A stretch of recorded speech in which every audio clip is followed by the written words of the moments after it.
I used to think my brother was just a little reckless. The kind of guy who dated around, told white lies, and bailed on commitments when they got too heavy. Annoying, yeah. But not dangerous. Now, I think he might be the worst person I know. This all started 3 months ago, during a long weekend at our parents' house in Chicago. We were sitting in the backyard drinking cheap beer, and he got a text that made his whole face shift. I caught it, just a flash of panic, then fake calm. He muttered something about work and got up to take the call. But the name that flashed across his screen, Ellie Redhart, that threw me off. His girlfriend's name is Tara. They've been together for a little over a year, and yeah, they've had their ups and downs, but she's basically part of the family now. Sweet, grounded, a little shy. He always said she was different, that he wanted to settle down. So why the hell is there a heart emoji next to someone named Ellie? I wish I could say I didn't look. I wish I respected his privacy. But the second he stepped away and left his phone sitting face up on the table, I couldn't help it. I tapped the screen. Just one message preview. Can't wait to see you next weekend. Redheart babies kicking like crazy today. Loudly crying face. My stomach turned. I couldn't even process it fully. Baby. When he came back, I acted like nothing happened. We talked about football. About work. About how our mom keeps overwatering her stupid basil plant. I nodded along, but inside, my heart was hammering. That night, I couldn't sleep. I pulled up his Instagram. Tara was all over it. Trips, concerts, cozy couch pics. Nothing recent about a baby. Nothing that screamed second girlfriend. But I kept thinking about that message. Next morning, I brought it up. Quietly. I asked, "Hey man, who's Ellie?" He looked at me like I'd punched him. His jaw tightened. Then he said, "No one. Just someone I used to talk to." I didn't buy it. I told him I saw the message. The one about the baby. He didn't yell. He didn't freak out. He just sighed, like I'd ruined his weekend. Then he said something I'll never forget. "Look, it's complicated, alright? Just don't get involved. Don't get involved." Like I was the one crossing a line. He told me Ellie lives in Milwaukee. That they've been on and off. That she doesn't know about Tara, and Tara sure as hell doesn't know about her. He made it sound like it was no big deal. "But you got her pregnant?" I asked, barely keeping my voice down. He shrugged. "She wanted to keep it. What was I supposed to do?" My hands were shaking. I asked if he told Tara. He laughed. "Are you out of your mind? She'd leave. She might tell her dad. You know how tight he is with his lawyers." Then it hit me. He wasn't worried about hurting them. He was worried about getting caught. He still planned to marry Tara. He even mentioned proposing around the holidays. Like he was managing 2 bank accounts. Like this wasn't 2 women, 2 real lives, about to implode. I told him he was insane. That he couldn't keep this going. And he just looked me straight in the eye and said, "I've got it under control. No remorse. No fear. Just arrogance." I drove back to the city that afternoon, fists clenched the entire way. I didn't know what to do. It wasn't my mess. But it felt like I was carrying it now, holding a bomb with no idea when it'd go off. A week passed. Then another. I couldn't sleep. Couldn't focus. Every time I saw Tara's name pop up on Instagram, I felt sick. And then the second shoe dropped. Tara called me out of the blue.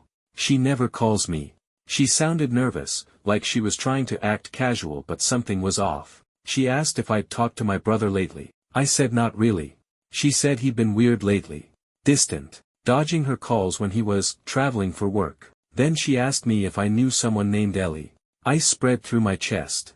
I didn't answer right away, and that silence must have given me away, because her voice cracked when she asked, "Is he cheating on me?" I didn't know what to say.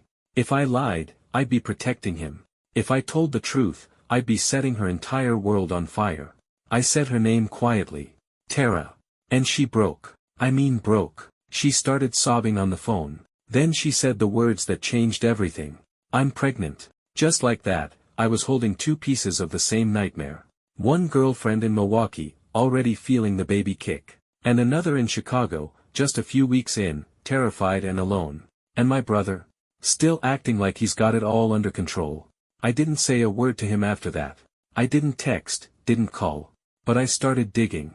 Because I needed to know how deep this went. And what the hell I was going to do next.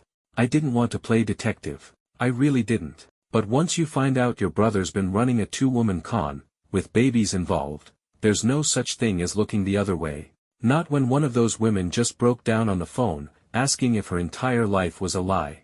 After Tara told me she was pregnant, she hung up fast. Said she'd needed a minute, but I knew she meant more than that. She was either going to shut down completely, or go nuclear. I didn't know which would be worse. The next day, I drove up to Milwaukee. I told myself I was just gonna see Ellie. That I'd knock on the door, maybe look her in the eye, and figure out what the hell my brother was doing. I still had her full name from the text preview, Ellie Jamieson. I found her on Facebook. Profile pic was her in scrubs, cradling a golden retriever. I didn't send a message. I just took a long shot and drove to the address listed on her check-in from a post last month. I can still feel the cold sweat on my neck when I pulled up to that little blue duplex. It was early evening. Porch light already on. Car in the driveway with baby decals on the back window. My stomach dropped. I knocked. She opened the door in a hoodie and leggings, hand resting on her belly. And yeah, she was definitely pregnant. Couldn't have been more than a few weeks away. She smiled at me, confused but polite. Said, "Can I help you?" I froze. Then I told her who I was. Just my first name. Her eyes lit up. "Oh. You're his brother. Wow. He never talks about you." I could have thrown up. She invited me in. Offered me water. The apartment smelled like vanilla candles and something baking. Soft music played from a speaker on the counter. It felt real. Lived in. Like a home. And I felt like the devil walking into it. She asked how long I was in town, said my brother wasn't due to visit until next weekend. That he'd just left 2 days ago. My jaw clenched so hard it hurt. Then she started talking about the baby. How excited he was. How they were thinking about names. How he promised he'd move out to Milwaukee once things settled down at work. Every word was a punch to the gut. I asked, casually, trying to mask the shake in my voice, if she and my brother were, exclusive. She laughed and said, "Of course. I mean, unless you know something I don't." That broke me. I told her. Not all of it, but enough. I said there was someone else. That they'd been together for over a year. That she was pregnant, too. Her face didn't change at first. Like her brain needed a few seconds to translate the words. Then it cracked. She didn't cry. She didn't scream. She just looked down at her belly and whispered, "Oh my God." I tried to apologize. I told her I didn't know what else to do. That I couldn't let him keep lying to her. She asked me to leave. I offered to stay, to answer questions, to help somehow, but she just stood there, totally still, and said it again. "Please leave." I walked out feeling like I'd kicked a puppy. On the drive back, I kept checking my phone. Half of me hoped she'd text. The other half prayed she wouldn't. But by the time I got back to Chicago, I had 2 missed calls. One from Ellie. One from my brother. I didn't answer either. The next day, my brother showed up at my apartment. No warning. Just banged on the door until I opened it. He looked like hell. Dark circles, unshaven, eyes wild. He shoved past me and started yelling before the door even closed. "What the F is wrong with you?" I told him to calm down. He got in my face. "You went to Milwaukee. Are you kidding me?" I didn't back down. I said, she deserved to know. They both do. He started pacing like a caged animal, muttering that I'd ruined everything. That Ellie was freaking out. That Tara wasn't answering his calls. Then he turned and said something that flipped a switch in me. "You had no right. This is my life. You don't get to blow it up because you don't understand how complicated things are." I lost it. I told him he made it complicated. That he blew it up the second he decided to build 2 separate lives. That these weren't just flings, these were real people. Women, futures, kids. He shot back, "It's not like I planned it. Ellie was an accident." I stepped forward. Nose to nose. "You got her pregnant and moved her into a fantasy. You chose that." He didn't say anything. Just turned, kicked the side of my couch, and collapsed into a chair. Then, softer, like he was trying to convince himself, he said, "I was gonna fix it. I was gonna figure it out." I told him it was too late. And he said nothing. Just sat there, breathing heavy, eyes locked on the floor like it might give him a way out. I didn't say another word. I opened the door and stood there until he finally got up and left. That was a week ago. Since then, everything's gone silent. Ellie hasn't posted anything online. Tara's Instagram is locked down. My brother hasn't called or texted. It feels like the quiet before a massive storm.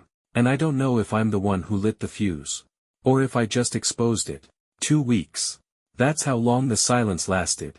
I'd never felt tension like that before, just this low, constant buzz in my chest, like I was living next to a grenade I couldn't see. I kept waiting for someone to call. To scream. To drag me into whatever explosion was coming. But no one did. Until I got a text from Tara. Short. Clinical. Can we meet? I met her at this coffee shop near the lake. Cold morning. Wind cutting sideways. She was already sitting at a table in the back when I walked in, hands wrapped around a paper cup, eyes locked on the wall like she wasn't really in the room. She looked hollow. I sat down. She didn't say hi. Just stared into her drink and asked, "How long did you know?" My throat clenched. I told her the truth. I said I found out a few weeks ago, told her about the text I saw, about the call, about Milwaukee. She didn't react, didn't flinch, didn't speak, just kept her fingers tight around the cup. Then she asked if Ellie really was pregnant. I nodded. And then she whispered something so low I barely heard it. She sent me a photo. I blinked. Tara looked up, finally, and her eyes were blazing. She found my number in his phone. Said she had a right to know who the hell I was. Said she didn't believe him anymore. She sent me a picture of her ultrasound. I didn't know what to say.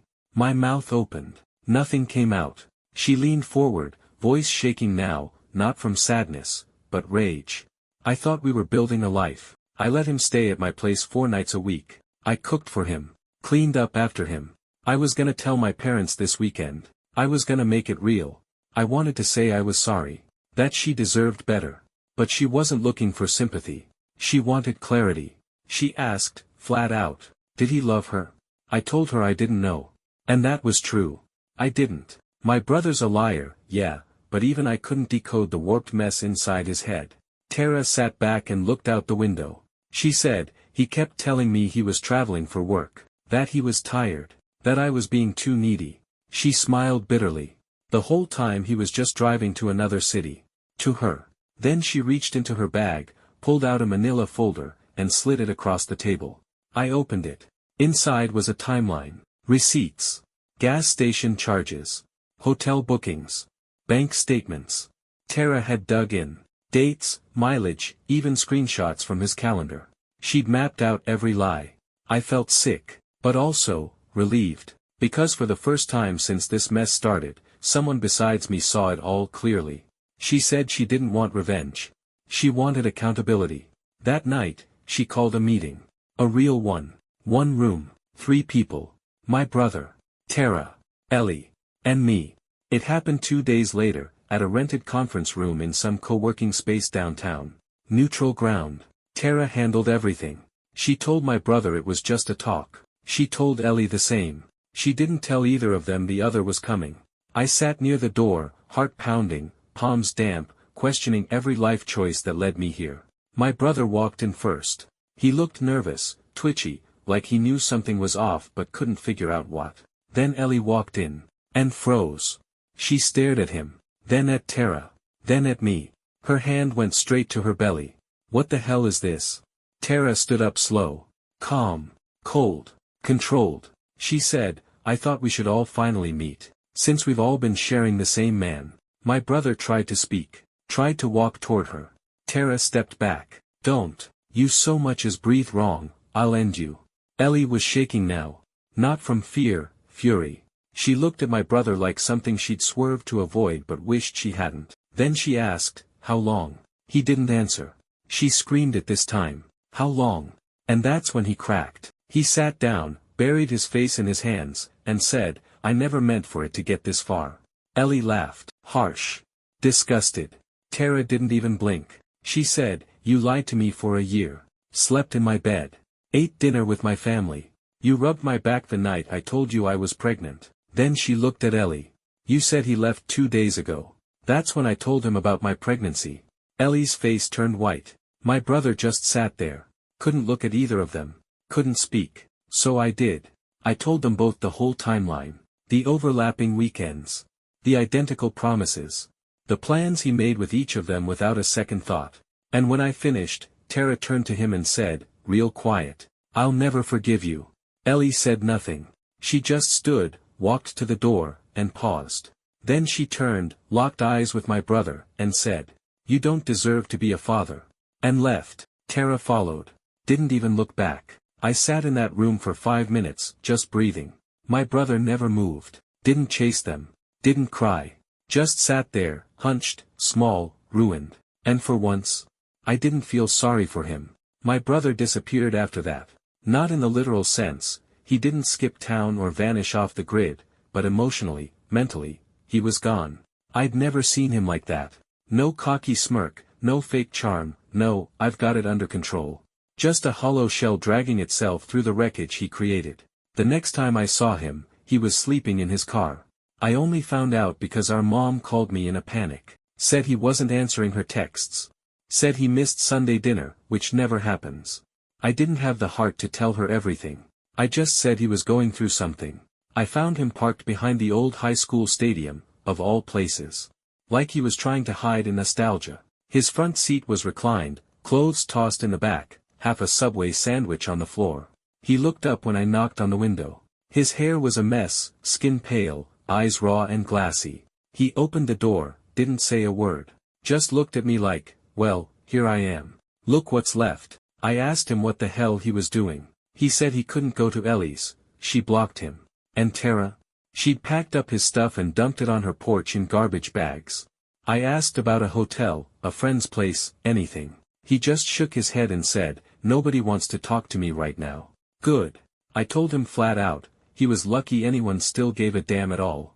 That if Ellie and Tara never spoke to him again, they'd still be getting the better end of the deal. He just stared at the steering wheel like it might help him disappear. Then he asked something that almost made me laugh. "Do you think there's a way back?" I looked at him.